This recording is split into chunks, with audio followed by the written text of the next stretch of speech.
Sorry about that. All right. Well, welcome to this episode of Kettlebell Corner. And we're privileged to have a guest, Samantha Ciaccia, on with us. Did I just break that to the world right now? The You pronunciation?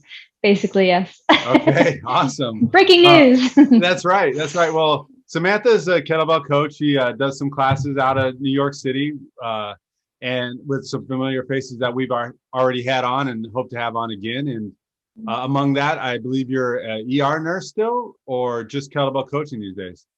Yeah, so I'm an ER physician assistant as well. Okay, great. Well, why Uh-huh. don't you tell us a little bit about yourself and how you got into your kettlebell journey, and we'll jump off from there. Yeah, sure. So originally I'm from outside of Philly, and about, oh my gosh, almost 9 years ago, when I finished grad school, I wanted to be a coach. I have a bachelor's in kines, and I was like, oh, I love training. It sounds awesome. So as soon as I finished my master's degree, I came up to the city, got a job in the ER, but it was only 3 days a week. So I was like, what am I going to do for the rest of the days? So I found a job at a gym and started working and training. And this gym essentially was like obstacle course, MMA fighting, very hands-on, barefoot training, et cetera, et cetera. And they had kettlebells. So at one point, we started getting introduced to them.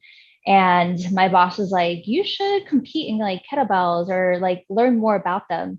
So I was like, okay. So I did my research and essentially got my certification. This was about like 6 years ago now, with Strong First, level one. And I just absolutely loved it. I thought it was like a great foundation, especially as a new trainer at that time, great foundation work. And from there, I'm a very detailed person. So that the depth that they went into in the certification, I just kind of like ate it up and basically studied and did my own practice and literally turned that into like, I can teach this. I want to teach this, and turned it into more of a business and started getting clients. How do you do this? How do you do that? And then to a point where I was full time ER and like, training, doing a little bit, to now it's kind of flapped where I literally went part time in the ER and now I'm full time running a business. And it's pretty much kettlebell based, but I really focus on, mechanics of movement, of being able to break down those fast ballistic movements quickly, or, to piece by piece to help people understand how to put them back together into a nice, smooth, efficient movement. So that's kind of like in a nutshell how everything came to be and where I'm at now. I'm still in New York. Awesome. And how can anybody on social or your website, or how can people find you? Yeah, I'm most active on Instagram, which is SCIACCIA, pronounced as Ciaccia. Haha. But I do have a website. It's my full name, but you find everything on Instagram. That's like the main source. So you can definitely go on there. I put up a lot of like tutorials and just like free education.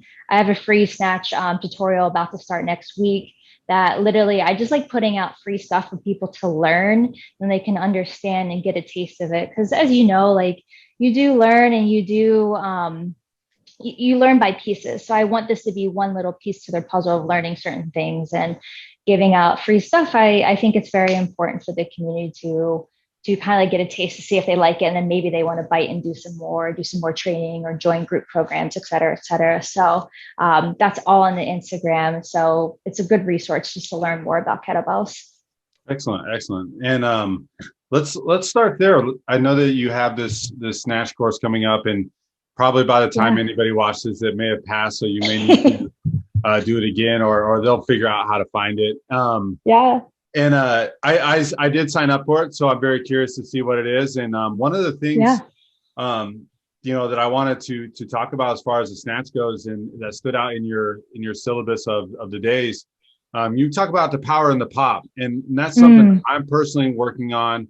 mm, Not that I don't have enough power, but maybe I could use a little bit more mm, in that. And how do you go about teaching someone that is maybe new to generating mm. power, what's necessary, and what's a suggestion you have for somebody that already is doing snatches to help Mhm. generate more power right now? Yeah, definitely.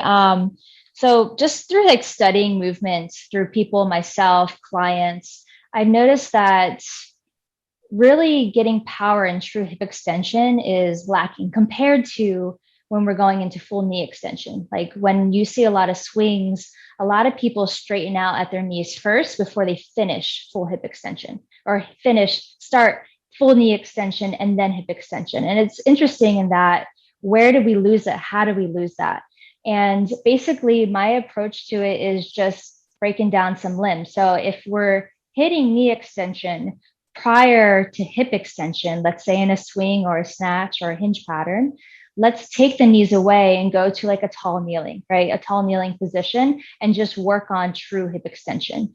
As you can think of, starting off them on the ground, right? So you can do glute bridges, hip bridges for them to understand the movement pattern, and then picking up to a tall kneeling to get that movement pattern down, and then start adding. My favorite is a medicine ball, adding a medicine ball and just getting in power, explosive work through that. So you don't have to worry about the technique and moving the kettlebell around, because that's a whole other entity you have to teach and go into. But just when you want to focus on one aspect, take everything away, simplify it for them, and just say, hey, thrust your hips forward. Cool, you got that? Do it faster. Got that? Cool, let's go faster with the medicine ball. Or if you need a little bit of external stimulus for them to understand that, you can I like to put a band around their hips and give a little tension back for them to push harder into that hip extension. With all of that, this is in the understanding that they can hit full hip extension without altering certain things. So like if they're tilting, do they have tight hip flexors, stuff like that. So I would make sure they're able to hit that full range first, and then start building and working on power at that capacity, and then taking that and then applying it to the kettlebell. Makes sense? Yeah, that totally does make sense. And that's a nice way of approaching that. Now, let's say someone, we'll just take myself. I can snatch and I can swing, but I still need a little bit more power. How do you articulate that to somebody who's maybe been training for a little while, and am able to get into those positions and at least control the kettlebell, but need more?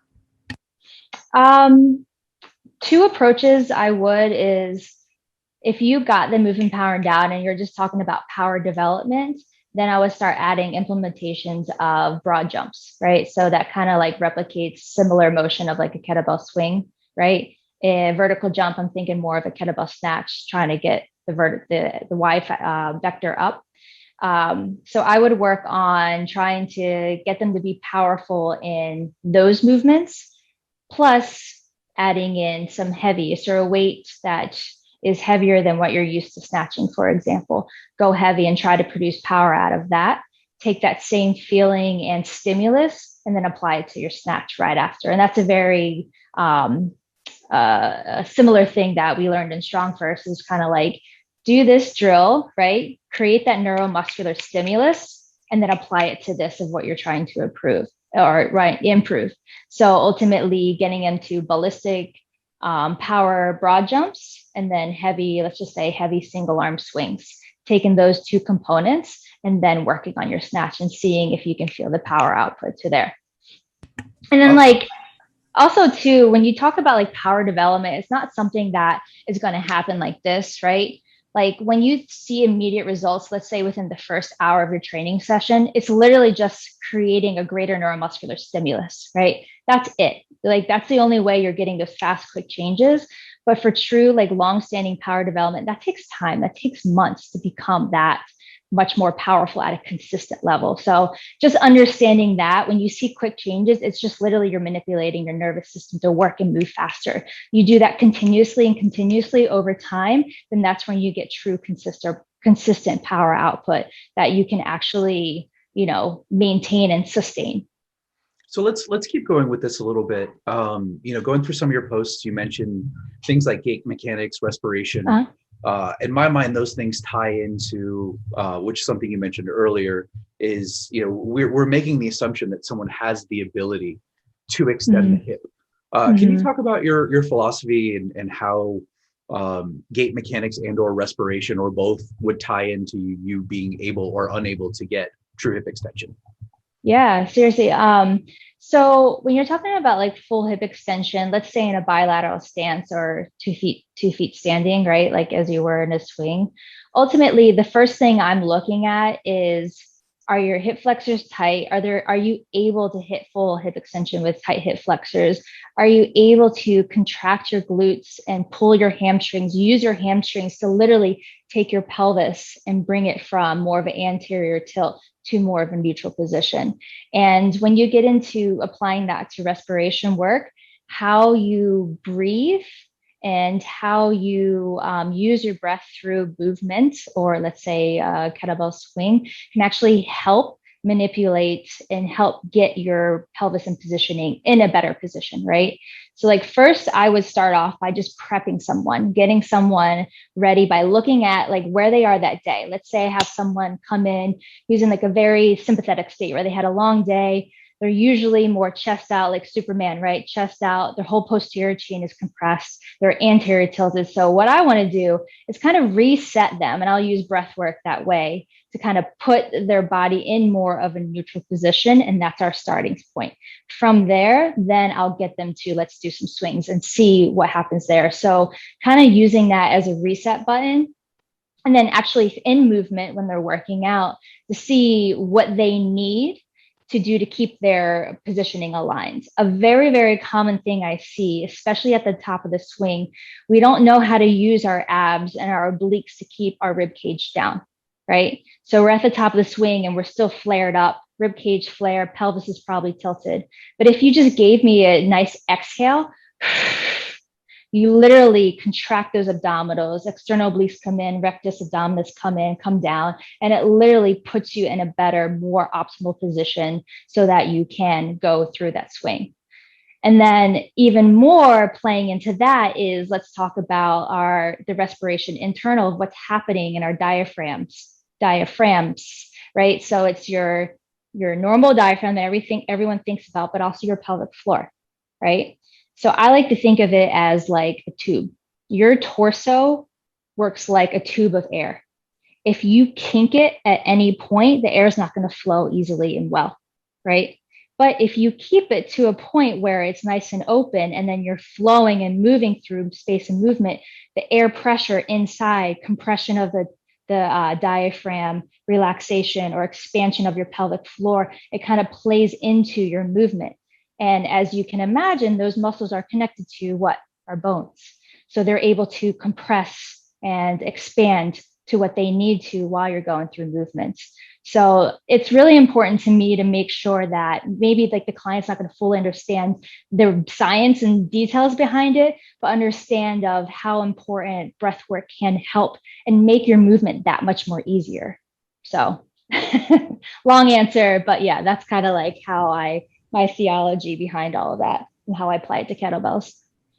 No, that makes sense. And on your exhale, when you say you're taking that exhale breath to get that rib cage in a ready position, is that just at the top of, or you suggest people do it at the top before they get into their swing stance or snatch stance or whatever it is, and then go back from there, or are they doing it while they're in that lower position as far as their stance and something like that? All right, I'm going to cut you. I was broken. Sorry, can you repeat that? Can you hear me now?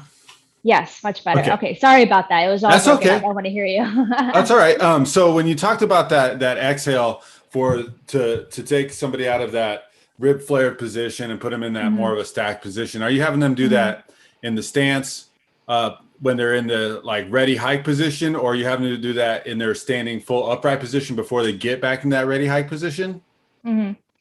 Essentially, yeah. If it's a newbie and they truly have no awareness of where the rib cage and pelvis is in space, I'll start them off on the ground and just have them understand and learn that. And I'm like, hey, feel this? Cool. Take the same feeling and let's apply it to your hinge. And then we'll just work on deads, right? So I'll have them start off, get in position in their deads, go down to the hinge. And then I was like, do you still feel your abs on? Do you still feel this? Because it's really important that even though it may look good for me, that the client needs to understand what they're feeling. Otherwise, it's not going to stick with them, right? So when they go on the bottom, do you feel this? And then as you stand, can you still maintain that canister, we'll say, right at the top? And that's more or less like a checkpoint. If they can go through reps of a deadlift nice and slow, because as we know, that's essentially the foundations and movement pattern of your swing, and like, okay, cool. Now let's apply this quick ballistically in a swing. and see if they can keep that. So that's kind of like my step-by-step approach and clearance and kind of like checkpoints for my clients, so I know that they're doing it appropriately. Now, if it's not perfect all the time, that's completely fine. You don't expect that, but just with the intention behind that while they're working. Excellent. As far as like the setup for the kettlebell, when it comes to like the snatch or the swing, are you having people kind of set up the same, or is there a little bit difference in their stance? Like, for example, the vertical trajectory that's necessary for the snatch. Picking up. Hold on. I don't know if it's me. Sorry. Let's see. You hear me okay? I can now, yeah. You kind of cut out a little bit right there. Okay, so give me 1 second, because some people are texting me and I don't know if that's cutting it off. They're probably like, hey, what's the link? No, it's do you know who it is? It's Rich. Of course. He's like, hang up with those guys already. I know. I'm really like, stop texting on call. So I think that's what's happening. Okay. All right. Let's hope this. Sorry. All right. Okay. So one more time. Okay. So what I was curious about is when it comes to like the stance and the setup for the stances, without getting into like some of our philosophies on it, I'm just curious about when you have people set up their stances for their swings or their snatches, do you allow room for like different positioning and stuff like that for more of a vertical trajectory, more of the horizontal? And how do you prep them for this? How do you prep your students for that? Sure. Yeah. Definitely allow for room. I'm definitely a non-dogmatic person in mindset. I'm very like biomechanical and like, what is my goal? What am I trying to achieve with this person? And how can I put them in a position that is most optimal for them and most efficient for them? Right. So when we're talking about like more vertical, like positioning for more vertical output versus more of a horizontal, literally I'll just make it more of a hip dom, right? Do I want their shins more of a neutral, hips up a little bit more in that like perfect, we call it a deadlift position, and develop power from there? Or do I want them to be more in a squatty form, hips down, a little bit more parallel to the knees, you have a positive shin angle, et cetera, et cetera. So I really think that's important to distinguish between the two and know why you're doing one versus the other. And how do I set them up for that is essentially I take the kettlebell away. I always do that. Take the kettlebell away and see what they can do body weight, right? What can they do? If I have a medicine ball available, have a medicine ball, and have them understand and feel the difference of going up versus going forward, vertical, broad jump. That's like the easiest, most simplistic way to have them feel that. And then take that to the kettlebell. It's like, okay, the same setup, I want you to do the same thing, but now you have a kettlebell. And usually I start them with a goblet clean. Very simple. They don't have to think about it. The complexity of the movement is very low. So they can really just focus on popping and getting those hips up if they're trying to do more for vertical or, swing horizontal. So ultimately, like it's a very similar approach to a lot of things I do, is just start body weight, get the movement pattern down, get them used to it, and then add weight to it, and then teach them to be more explosive through each set. And that's usually, it works pretty well with your nervous system. As you can imagine, like set 1 versus set 3 of our movement, set 2 probably is going to feel much, much better than set 1. Because your nervous system is already primed. And so the easiest way to think about it when we're talking about, learning curves, motor learning, et cetera, your nervous system works that way. So the synapses of like firing from here to your muscle, whatever you want to do, when it goes down, say like brain, do bicep curl, do it once. It's going to be a little bit harder, right? For example, this is very simple, but just for explanation purposes. But the more I do it, the easier that pathway is going to get quicker and quicker. And the synapses and the signaling from my brain to my muscle gets quicker and quicker and quicker just because of that repetition. So the greatest analogy that I learned through school was, it's like you have a blank sheet of snow, fresh snow. You guys might not know, but here, a fresh sheet of snow. And essentially you walk through it first time. No one ever walked through it before. So it's a little bit harder to get through. But you do the same pathway again, to do it 100 times. How much more easier is that going to be? It's the same thing of how our signaling works. So repetition, frequency, get that person comfortable and used to that movement pattern, then add load, then add more load. And that's how you get into your explosive power work. That's more or less how I think of it. So let's jump off that a little bit. With the different trajectories, I noticed you had a post about limb length ratios. Yes. Do you have a set of guidelines that you'll use if let's say you have someone super tall, super short? Are there certain things that you have in the back of your mind that you can share with other coaches as to what they may want to look for when they have certain body types in terms of setup, whether it's a swing, press, squat, whatever it is? Yeah, definitely. That's actually a really good question. It's something that comes up very often. So the first thing any coach has to think about is literally take all of the one size fits all rules out of there, right? Because that's not the case. I have a client, actually, her torso is super, super short. Her legs are super long. So I cannot expect her to get into these deep, deep squats without any type of assistance, right? And keeping that proper alignment. So the first thing is first making sure that their movement is safe, right? Whatever they're doing. Let's just take squats for an example, that it's safe that they're going down into a squat. Can you help and adjust the external environment to make that a better squat for them? So like, for example, I do like heel lifts, right?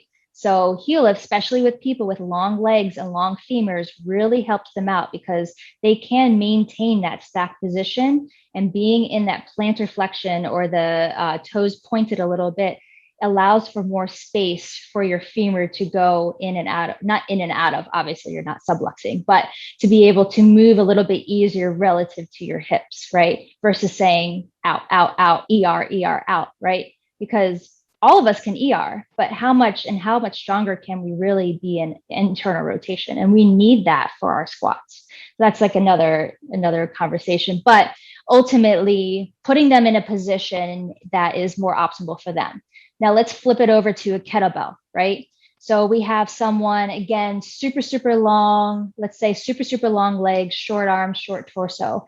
They cannot get to the ground and touch the kettlebell without their knees coming forward, right? And ideally in a hinge, we want to keep more of a neutral shin angle so that we can hit more of that hip hinge, right? But ideally, like, not everyone can do that perfectly. So do you have them come down a little bit more, or do you bring the kettlebell up to them? Is that cheating? Well, no, because they're still hitting their full hip range, right? They're still able to get in that full hip flexion that they need without compromising, usually most commonly their lumbar spine, or jumping into more of a squattier form. So ultimately, I'm all about like, hey, if I need to put the bell on a yoga block to bring it closer to you so you're in more of an optimal position, go for it, right? So I think what's most important for coaches is to know your movement, to know your positioning and movement patterns in and out, so you know how to adjust, you know what you're looking for. There's a common saying, I don't know where I heard it from, but it's where your hips stop moving, your lower back starts, right? So when you're looking at someone in a hinge and they're hinging their hips back, as soon as their hips stop moving, displacing backwards, what you will most commonly see is that lumbar spine or that torso leaning forward to find that bell. And that's when I tell them, like, that's too much. It's too far for you. We got to increase your hip range of motion or bring that kettlebell up to you to be able to make sure you're in a true hip flexion and not into lumbar flexion. Oh, Alex just joined. That's my friend. There he is. I think that's good. And actually, you know, if you have to have the assistance, I don't want to assume, but I would think that you'd want your, you know, students or people that want to practice it would want to get into, you know, that better range of motion and those sorts of things. And I believe you cover a little bit of that in your upcoming snatch course. What are some of the, like, I guess, mobility protocol or what are some of the things that you're helping people use to get into that and increase that range of motions? Because obviously, you know, you probably don't want to use the yoga block forever. No, of course not. Yeah. And that's a great point, is yoga block is not the end all be all. It's for them to get the work capacity in for that session without turning it into a therapeutic mobility session for the hour, right? But you know that this is something that needs to be worked on. So for the snatch that I have coming up, I really focus on actually overhead mobility and just stability in catching it, because you need to be able to A, have the active range of motion to go overhead, and B, being able to stabilize with weights overhead. And then C, in a snatch, you have to do all of that and then catch it from a fast velocity or fast speed. That's pretty difficult if you break it down like that. So I really go into that. But when it comes to hips, I think the biggest thing, and this is kind of like where we can circle back into the gait pattern and cycle, biggest thing is really showing clients what it means to hit full hip flexion. And I like to see where their pelvis is aligned relative to their femurs, and see from a bilateral stance first, if I can get them back deeper, and maybe they just don't know how to get deeper yet, and change up their stance a little bit. And then I like to break it up and see if I can get into kind of like when you're walking, right? When you walk, you go into internal rotation here. You're trying to turn your pelvis in and then hinge back, right? And I want to see how much range they have there and start working on that and seeing if those things will help them find that deeper range. Because most commonly than not, it's not necessarily a mechanical blockage unless you have someone with DJD or osteoarthritis going on that they literally like cannot get back there anymore. A lot of times it's just people are just probably not used to being at a deep hip hinge, right? They're not used to understanding what that is. I even remember when I started learning, I'm going deep in my squats or my hinges and my swings and stuff like that. And when I look at a video, I'm like, oh my gosh, I'm so shallow. So I think it's just teaching and educating and bringing awareness of like, hey, you can go deeper. Hey, feel it. Now apply this to your swing, right? So I think it's less of mobility, but more of just awareness, really. Awareness of it and knowing your stance, what stance is best for you to get into a deep hinge. Yeah, that makes sense. I like that, bringing some awareness to it can definitely, overcome a lot of things, especially when it comes to these ballistic movements and those sorts of things. As far as like, training it as it goes and awareness, a lot of people want to train a lot, and they got ballistic seems to be the popular thing right now. Everybody's trying to snatch and all those things. How do you personally divide up your training schedule? What amounts are you spending on ballistics? What amounts are you spending on grinds and some of these accessory stuff that you use? Yeah. So currently right now, I'm actually in transition. I've been on a program that's essentially like everything. So like one day, it's just like all around athletic training. Like one day will be more or less like to strengthen your lifts, and then more like long duration like cardio. And then today, for example, was a very ballistic day. So I went into, did like sprint work, and then went into like power box jump, stuff like that. And then just more like kind of like reactive and explosive work. And then tomorrow is going to be more of a strength day again. So it's kind of like back and forth mixed with a long interval duration. But I am starting to train for the snatch test again. So I have to add more snatches in. So basically my approach to that is going to be just slowing, implementing them in. Right now I'm 5 and 5 every minute on the minute, right? And that's usually how I do the approaches: 5 and 5, 6 and 6, 7 and 7, and then do more of like a anti-glycolytic type approach. But as far as mixing between the two, I think it's really important for people to understand that you can have a thought out schedule for your week, but it's really based on your days. And I, of all people, can understand because I work in the emergency room. I run a full-time business. Also, I have to have a life. So like working crazy hours, like if I have a ballistic day planned for tomorrow, but I'm getting off at a 10 p.m. shift after a long 12 hours, there's no way that my performance is going to be high. So I'm going to switch it up and do more of like a longer, call them like longer intervals, duration work, or just going for a long bike ride for an hour, stuff like that, that is not high complex, doesn't require too much that quick, fast acting energy because of what's happening my life, my week, et cetera, et cetera. So it's really hard to say. Ideally, I want a combination of both. Since I'm training for something specific, it's going to be more ballistic, but it may not be a full session, right? It may be like, hey, at the end or at the beginning, I'm just going to do a set of snatches and that's it, because that's all I have today. You know what I mean? So I think we have to be very kind to ourselves to have a schedule, to have a program, but to be able to be flexible with it in the midst of what's going on, what your nutrition level is, what your sleep level is, because you want to be optimal in your training. It doesn't make sense if you're at a low readiness level and you're trying to do some high output work. I mean, you're not going to get much out of that, right? You might as well just really give yourself the proper recovery that you need to be able to hit into that training possibly the next day. So I know that was kind of like a wraparound answer.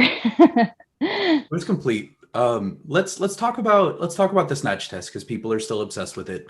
Yeah. Why? Why? We all gotta Why? do it. Hey, in fact, Hunter said you should be able to do it right now. I'm just saying. Yeah. It's true. I mean, if you're ready, you should be. So what are you doing differently, having done it multiple times? What are you doing differently to prepare, whether it's accessory work, different training strategies? What lessons have you learned over time to make it easier to prep?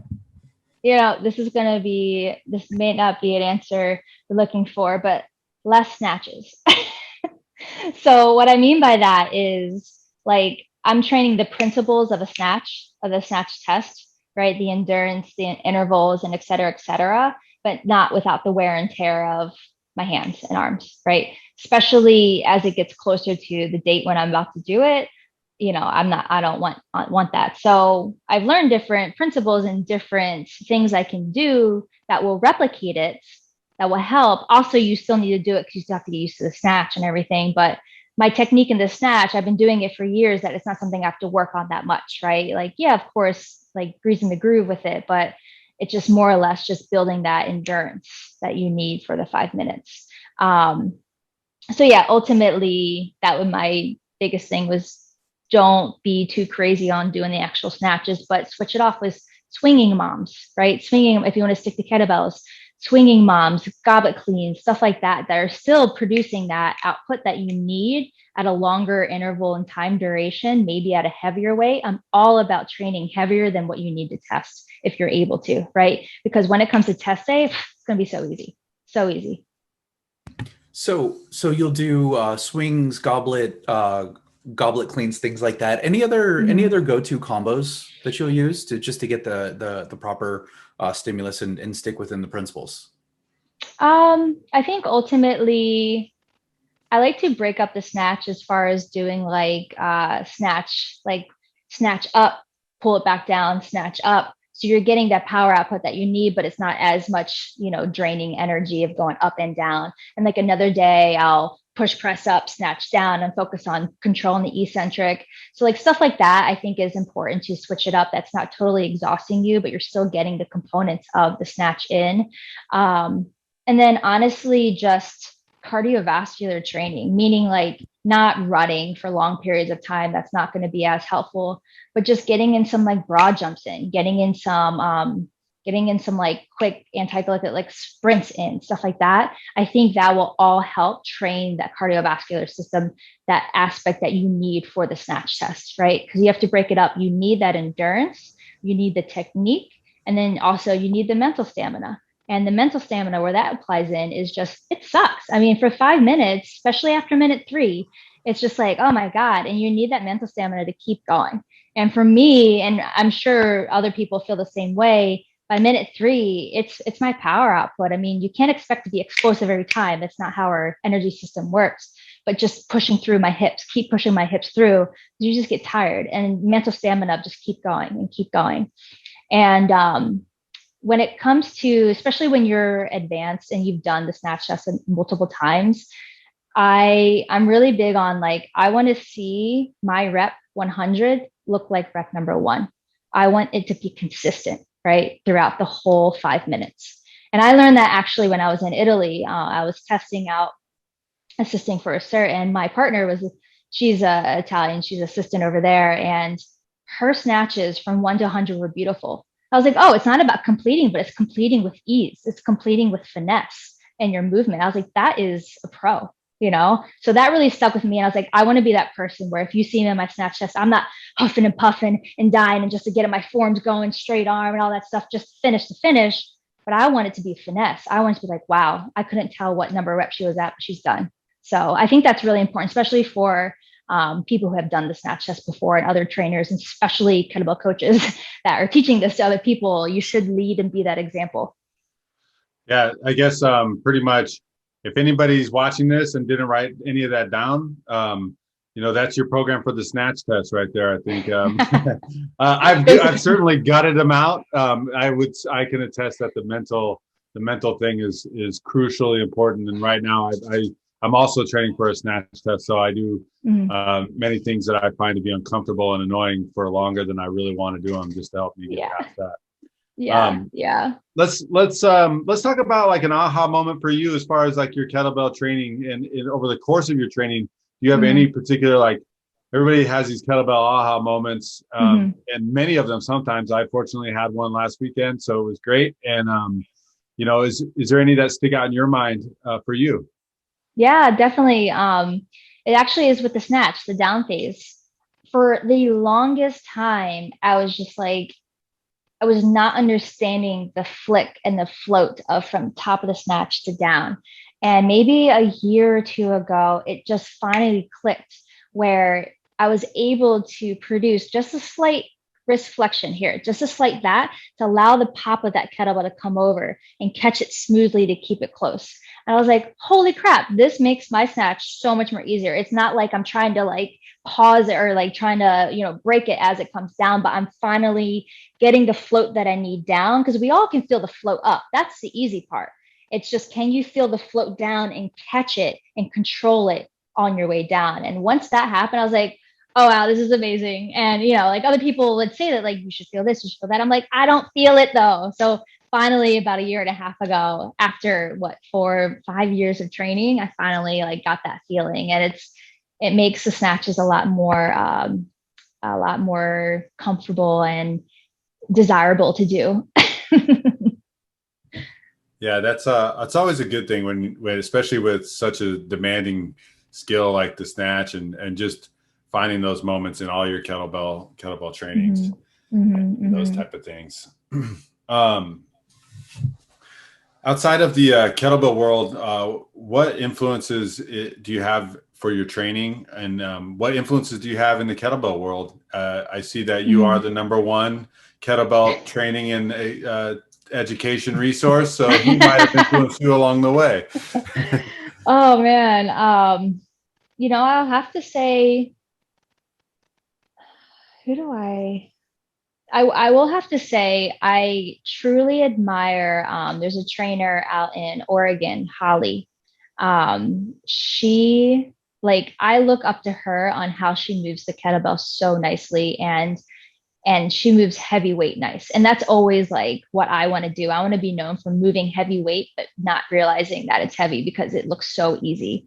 And seeing her move is always an inspiration to be like, wow, I want to look like that. I want to make it easy. So right now, actually, I'm revamping and restudying the cleans again, just because of just talking about, and I know Rich went on the cleans with you guys, and just kind of like re-looking at the mechanics of the cleans and everything. And she is one that I go to watch and look at because her movement quality is awesome. And she was also my assistant for the level 2 cert and doing all the crazy, she did like a 32K bent press, all that stuff. So like totally admire her and what she's doing and everything. And then ultimately, I really have a high respect for Brett Jones. I've worked with him a lot, especially 2 years ago.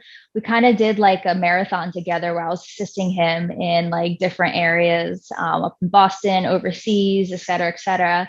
So I really got to learn from him and how he coaches. And I truly love the way, and I think a lot of my cueing and approach to coaching is from him, because he just says it in such a simplistic but yet understandable way.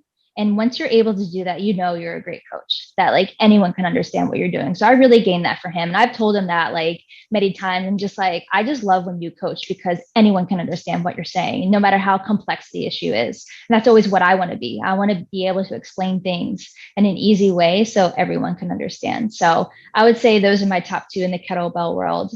Non-kettlebell world, I do have a high respect for my friend Kyle Dobbs. He very strength and conditioning.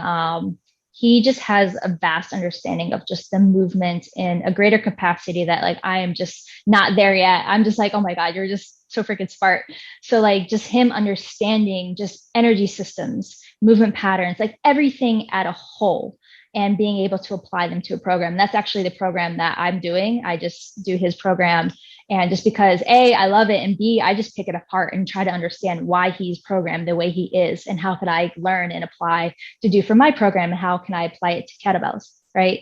So he doesn't do much kettlebell stuff, but I think principles and movement patterns are essentially the same all throughout. And it's just, if you're able to truly understand it, you can apply it to whatever craft that you're working on.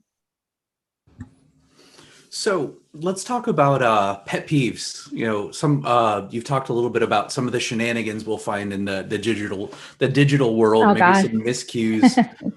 Anything in particular drive you bonkers?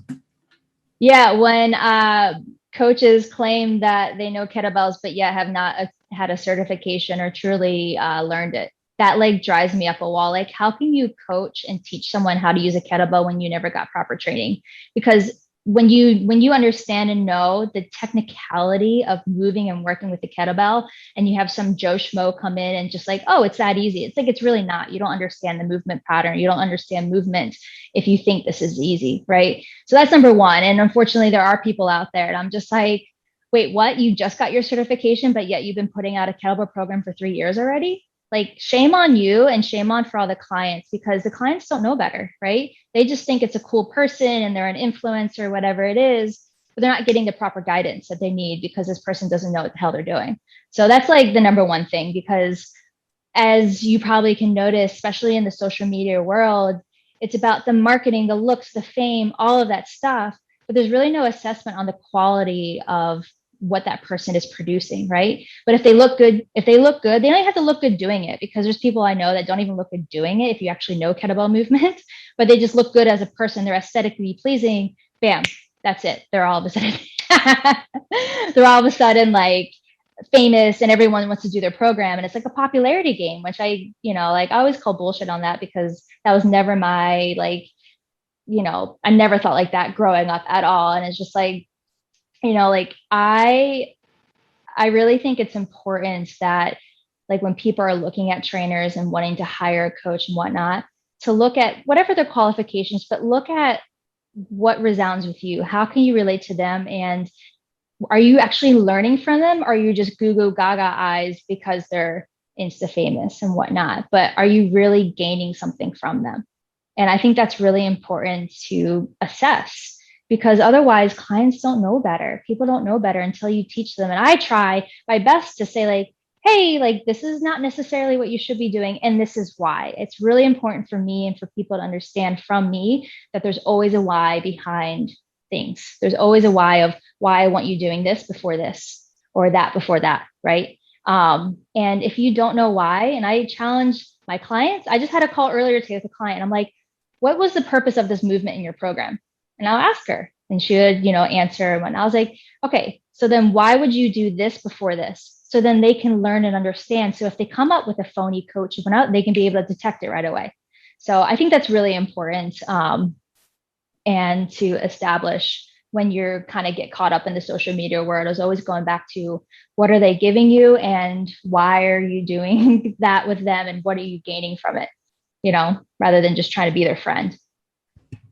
Yeah, and we all know that if you just do some push-ups with a kettlebell nearby, it's kettlebell training. Duh. All right, we know of course. No, I think that's solid, and the reality is, the people we've talked to, and any coaches that are respectable, that's really, they often share that same opinion, and because it's true, because the internet can be a scummy place sometimes, where anybody can do anything, really. So I like that. I guess one last thing I know, what movement and what's really getting you excited about kettlebells right now? Hmm. Right now I actually been starting recently getting into more kind of like what Hunter's doing. He kind of like him and Rich been getting into like using the kettlebell for athletic development. And I think it's very cool and interesting of just having a different twist on it. I've always been, hardstyle strength, pure strength. I love it. I consider myself more of a strength athlete. I'm not the bouncy, I'm not the athletic person on the track and stuff like that. So because it's hard and challenging for me, it makes me want to dive into it more and just learn about it more because it's not my strong suit. So that's ultimately what's getting me excited of like, how can I use this to train someone to be a faster runner? How can I be a faster, quicker jumper or a higher jumper, whatever it is? And just to kind of see where it goes from that. Because I think ultimately that is so important in training is, essentially it's power development, elasticity of power development, and everyone needs that. And because of my clinical background, I see you need that as you get older. The number one thing that goes down rapidly is your power, right? Can I get grandma, if she trips, can she quickly catch herself before she falls? This type of training, maybe not at the like high level that Hunter's doing, but that essentially that type of training is going to prevent them from stuff like that. So that always is really important for me, and then me just to get better because I suck at it. So It's always good to get better. I will say that that's for sure. Just in general, what I've noticed as far as kettlebell training goes, for me personally, I don't want to speak for Roger because if you don't know, Roger can slam dunk a basketball even though he's 4'6", self-proclaimed 4'6". I think he's more 4'5". But that example of can grandma catch herself if she trips?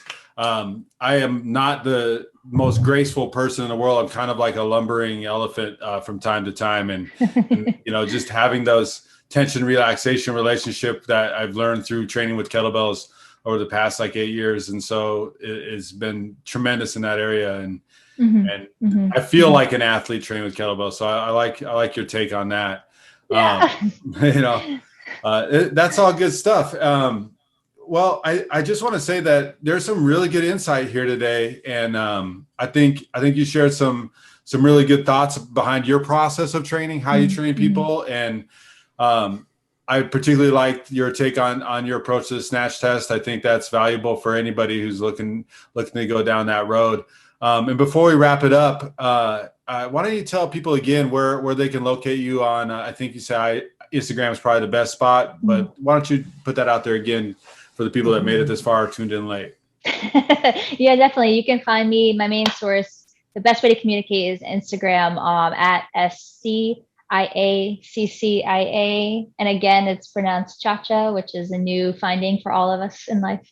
But again, SCIACCIA. And there you find me, talk to me, and all free, kettlebell stuff, training stuff on there as well. So it's a cool source of just getting free stuff to learn. Awesome. Yeah, I love it. I'm looking forward to seeing what Yeah. the snatch challenge has to offer. Mhm. Maybe I'll Mhm. win me a kettlebell. Who knows? I You know. That'd be know? pretty. Anyways, Super thank you so excited. much. Again, if you just heard, it's cha-cha. All right. And I think that, instantly brings more fun to life, Yeah.